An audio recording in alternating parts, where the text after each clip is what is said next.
কখনো কখনো আমার স্বামীর দিকে অসহায় দৃষ্টিতে তাকিয়ে ভাবি, এই বিলাসবহুল দুনিয়ায় এই মানুষটাই আমার শেষ ঠিকানা। সব ভয়, ক্লান্তি, পাওয়া না পাওয়ার ভিড়ে ওর বুকটাই আমার শেষ আশ্রয়। জানো তো, অনেকে অনেক কথা বলেছে এবং বলবেও। শুনেছি সময়ের সঙ্গে সঙ্গে অযত্নে, অবহেলায়, সন্দেহের কারণে সম্পর্কের মধ্যে টানাপোড়েন তৈরি হয়, দূরত্ব বাড়ে।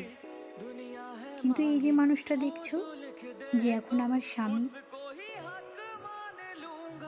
পথটা এতটাও সোজা ছিল না। দুজনের অক্লান্ত পরিশ্রমে, দুজনের বিভিন্ন স্যাক্রিফাইসে আমরা আজ এই জায়গায় দাঁড়িয়ে আছি। কিন্তু ওই যে মায়া, মানুষটার মায়ায় আমি এমনভাবে জড়িয়ে গেছি, তাকে দেখলে মনে হয় এই মানুষটা ছাড়া কে রাখবে আমাকে ভালো? কেই বা বুঝবে? মুড সুইং বলেও একটা কথা হয়। মানুষটা আমার জীবনের প্রত্যেকটা, ওই যে বলে না, ডাউন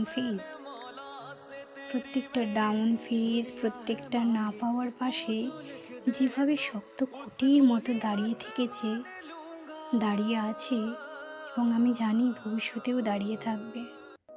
তাকে কি না ভালোবেসে থাকা যায় বলো?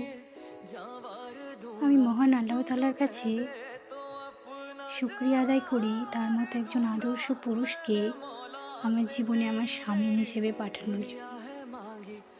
এবং আমি গর্ব করি আমার স্বামীকে নিয়ে। তোমাকে ধন্যবাদ দিয়ে ছোট করব না। আল্লাহ তোমাকে অনেক ভালো রাখুক।